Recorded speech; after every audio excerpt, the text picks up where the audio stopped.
तो मान लें सपोज कि एच मैग्नेटिक इंटेंसिटी और आई, इनके बीच एक ग्राफ आता है कुछ इस तरह से।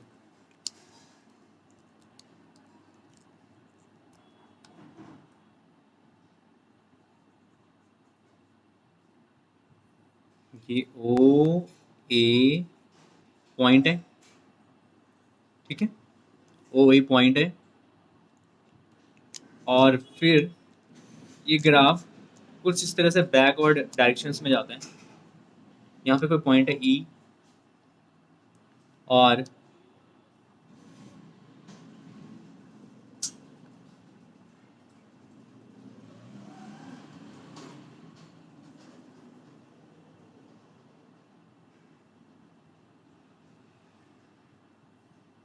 ये हो गया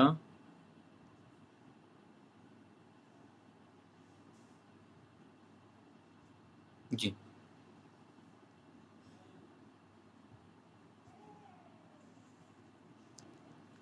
ये पूरा जो ये लीफ की तरह थोड़ा एक पार्ट दिख रहा है तुम लोगों को, ये पूरा क्या है, ये हेस्ट्रीस है।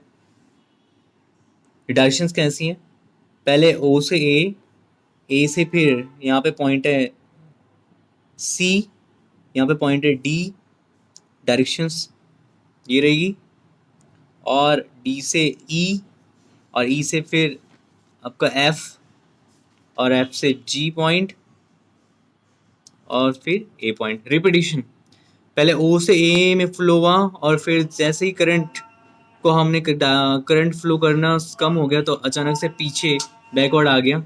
स्टार्टिंग इस वाले ग्राफ में क्या कहा कि ओ पॉइंट पे एच और आई दोनों ज़ीरो हैं, ठीक है, और अगर करंट इंक्रीज करते हैं तो करंट इंक्रीज करने पे क्या इंक्रीज होगा, एच इंक्रीज होगा और मैग्नेटाइजेशंस भी इंक्रीजेस होगा। और जब ये दोनों इंक्रीज हो जाएंगे तो आपका जो एच है, एच मैग्नेटिक इंटेंसिटी, वो कहाँ रीच करेगी, एच बिकम्स एच नॉट, आपने ये पॉइंट लिखे होंगे। और मैग्नेटाइजेशन कहाँ जाएगा, आई, और जो कि आई क्या होगा, नियरली सैचुरेटेड स्टेट, इसको बोलते हैं सैचुरेटेड। मतलब अब ग्राफ एक टाइम से जा करके एक सीधी लाइन में मूव करने लग जाएगा। क्लियर है, ओ ए समझ में आ गया। ये magnetization varies along the path O A, ठीक है। अब जो बैकवर्ड लाइन आ रही है ए से लेकर सी डी ए डी, अब उसके बारे में बात करते हैं। यहां तक क्लियर हुआ।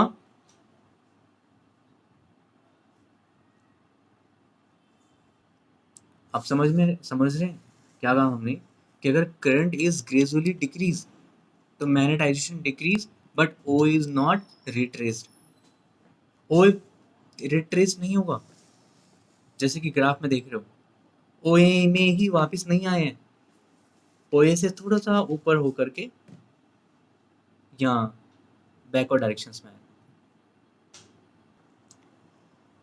रिटेंटिविटी ऑफ द मटेरियल, अब देखिए कैसे, जैसे हमारा ग्राफ था ये, कि हम क्या कह रहे थे कि अगर करंट ग्रेजुअली डिक्रीज होता है तो ग्रेजुअली डिक्रीज होने पर वो अपने ओ ए पाथ को ट्रेस नहीं करता है, और जब ओ ए पाथ को ट्रेस नहीं करता है तो वहां पे क्या होता है, अगर करंट बिकम जीरो तो एच भी क्या हो जाएगा, जीरो, एच भी क्या हो जाएगा, जीरो। और जब एच जीरो होता है तो हम पहले से जानते हैं किसी भी मटेरियल, फेरोमैग्नेटिक मटेरियल्स में क्या होते हैं, डोमेन्स होते हैं, और जब एच इंक्रीज हुआ था तो तब जो एटम्स थे डोमेन्स में वो क्या हो गए, अलाइनमेंट शुरू हो गए। लेकिन जैसे ही एच क्या हुआ, बिकम्स जीरो की तरफ रिड्यूस होना शुरू हुआ, जब बिकम्स जीरो तो वहां पर क्या हुआ, जो एटम्स थे वो प्रॉपरली कंप्लीटली मतलब जीरो नहीं होते हैं, उनका रैंडमाइजेशन कुछ ना कुछ रह जाता है। तो इस पूरे पाथ को बोलते हैं हम ए सी पाथ को, या आई सी में सी पॉइंट पे, इसे बोलते हैं रिटेंटिविटी। क्या कहते हैं, रिटेंटिविटी। तो समझ में आया, ओ ए क्या है, जब करंट इंक्रीज हो रहा हो, ए सी कब होगा, जब करंट रिड्यूस हो रहा हो, ग्रेजुअली रिड्यूस हो रहा हो, और सी पॉइंट को बोलते हैं यहाँ पे हम, आई पे मैक्सिमम पॉइंट जो सी है उसको बोलते हैं रिटेंटिविटी। तो ए सी पाथ किसको डिनोट करेगा? रिटेंटिविटी। आ रहा है समझ में? ऐसे हम फिर यहाँ पे इस पाथ के बारे में बात करेंगे, इस पाथ के बारे में बात करेंगे, तो फिर धीरे से हमें क्या मिल जाएगा? फेरोमैग्नेटिक मटेरियल्स का ओल्ड और new traced form.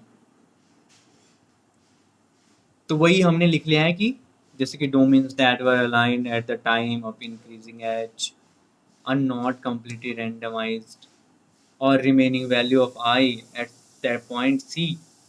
Retentivity. Retentivity very important है कि मतलब जब करंट ग्रेजुअली रिड्यूस्ड हो रहा हो जीरो की तरफ, तब हमें रिटेंटिविटी मिलेगी।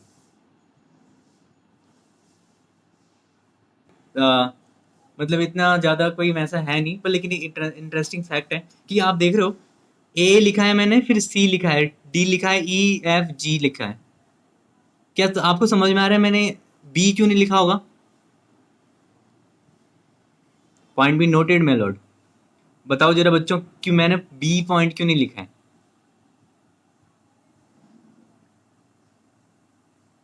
यार तो बहुत सिंपल क्वेश्चन है, बी पॉइंट क्यों नहीं लिखा होगा मैंने?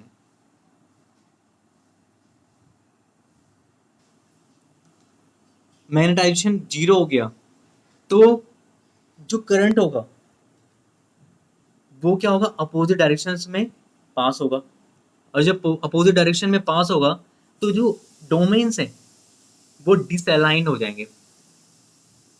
डिसअलाइन मतलब मैग्नेटिक फील्ड की डायरेक्शन में नहीं, उसके अपोजिट डायरेक्शन में अलाइनमेंट हो जाएंगे। तो जो वैल्यू होगी एच की, उसे वो कितनी होनी चाहिए? कि उतनी होनी चाहिए कि आई क्या बन जाए? जीरो। तो जिस फोर्स से H I equal to zero होता है, मैग्नेटाइजेशन जीरो, उसको बोलते हैं कोर्सिव फोर्स। कौन सा फोर्स कहते हैं? Coercive force. तो हेडिंग डालना इसमें कोर्सिव फोर्स।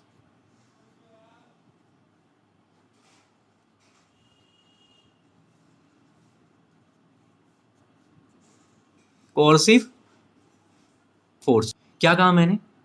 कि जब आई क्या हो जाएगा? जीरो हो जाएगा, रिड्यूस जीरो हो जाएगा, तो जो करंट है वो अपोजिट डायरेक्शन से पास होने लग जाएगी।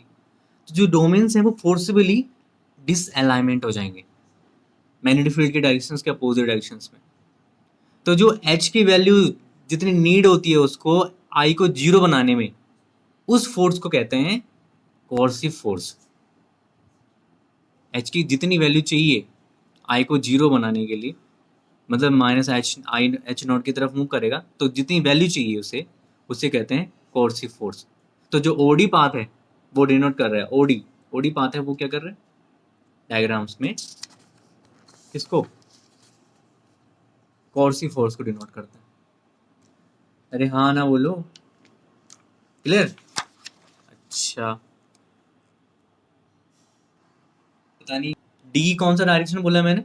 कि जो मटेरियल्स है वो अपोजिट डायरेक्शन में मैग्नेटाइज हो जाएगा, क्योंकि आपकी जो अच्छा अच्छा अच्छा अच्छा, ठीक है, सॉरी सॉरी। क्या बोला मैंने? कि जो डी पाथ है वो क्या कर रहा है? वो अपोजिट डायरेक्शंस में अलाइंड हो जाएगा। तो ये डायरेक्शंस वो दिखा रहा है जब करंट अपोजिट डायरेक्शन से पास हो रही हो।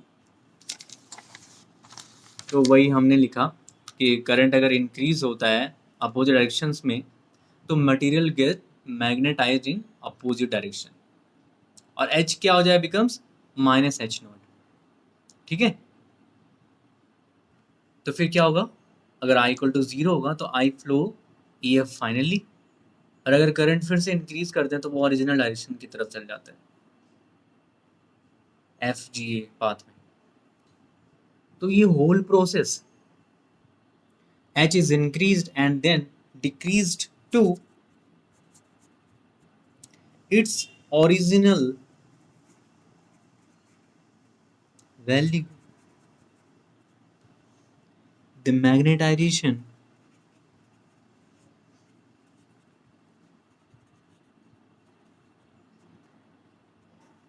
I in general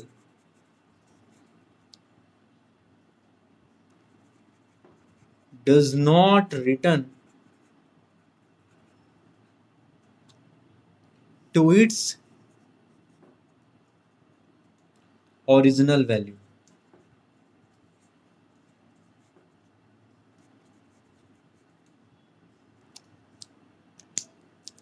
this fact is called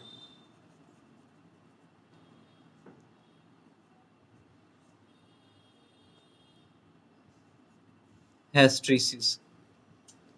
तो इस फैक्ट को बोलते हैं hysteresis।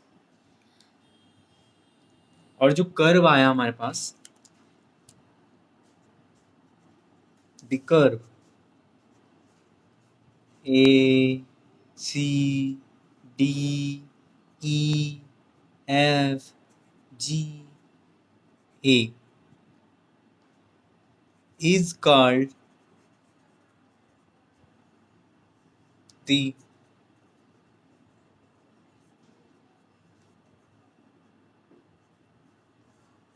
hysteresis loop।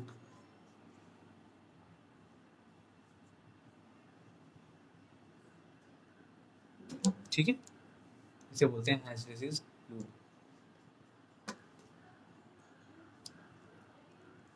अगला जो हमारा टॉपिक है वो है सॉफ्ट आयरन एंड स्टील, या आप electromagnet and permanent magnet.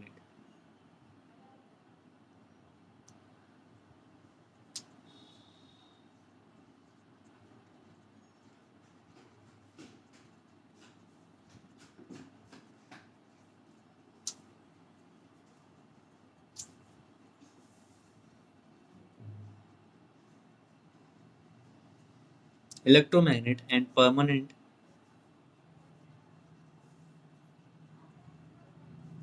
Magnet.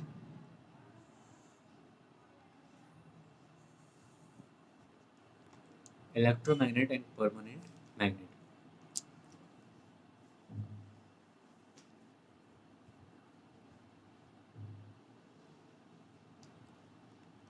यही टॉपिक को हम एक दूसरे वे में पढ़ते हैं, soft iron and steel.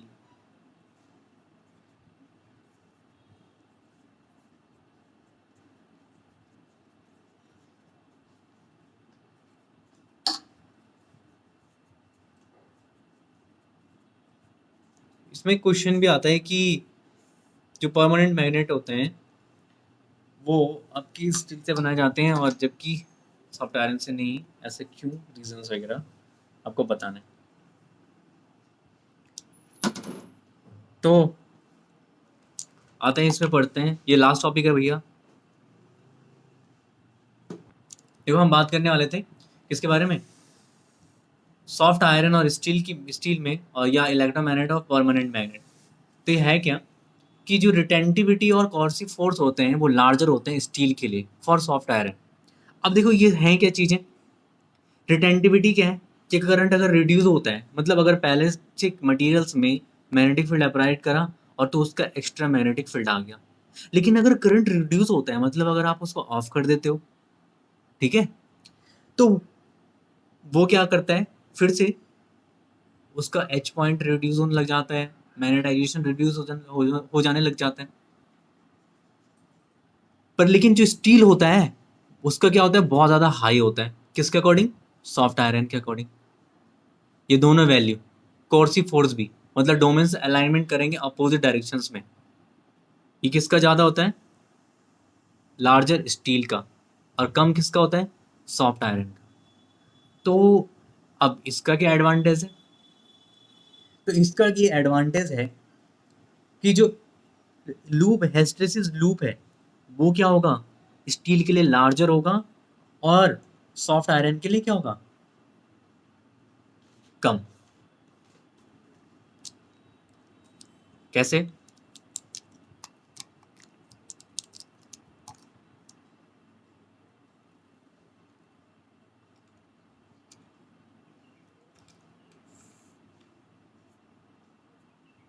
H और आई,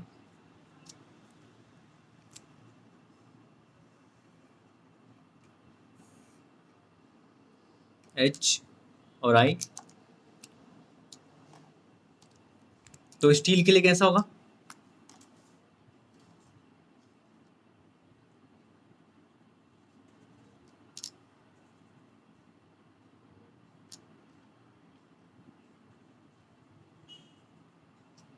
ये स्टील के लिए। लेकिन सॉफ्ट आयरन के लिए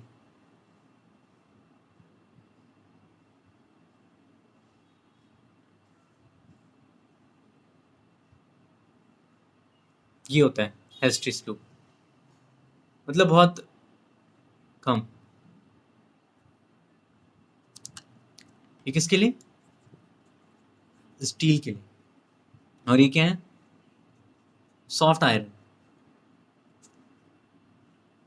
अब ये हिस्टिस लूप और सॉफ्ट आयरन अगर किसी का लार्जर है और इसका कम है, तो इसके पीछे फिर रीजंस क्या है या फिर क्या होगा? तुम्हें समझ में आ रहा है कि मैग्नेटाइजेशन कि जो सॉफ्ट आयरन होता है वो इजीली मैग्नेटाइज्ड हो जाता है, और मैग्नेटाइज्ड हो जाता है मैग्नेटाइट फील्ड में रखने पर।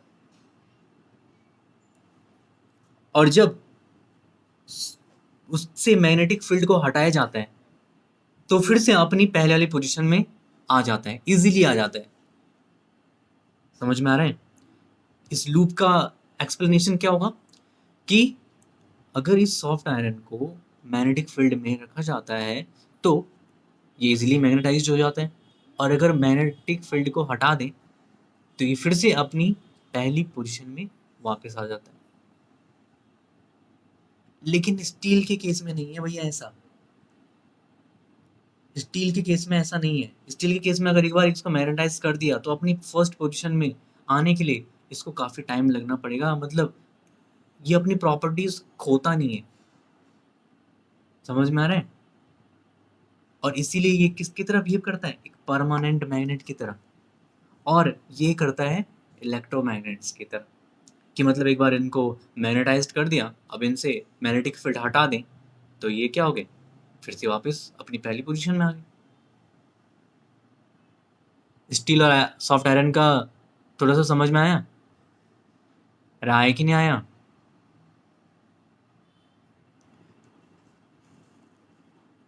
तो हेस्टिस लूप इनका लार्जर होता है स्टील का सॉफ्ट आयरन से, और सॉफ्ट आयरन क्या होता है? इजीली मैग्नेटाइज्ड हो जाता है जब मैग्नेटाइट फील्ड इसमें अप्लाइड हो, और इसका स्मॉल मैग्नेटाइजेशन रिटेन हो जाता है अगर इससे क्या हो? फील्ड को रिमूव कर दे, इजीली रिटेन हो जाता है। लेकिन स्टील के केस में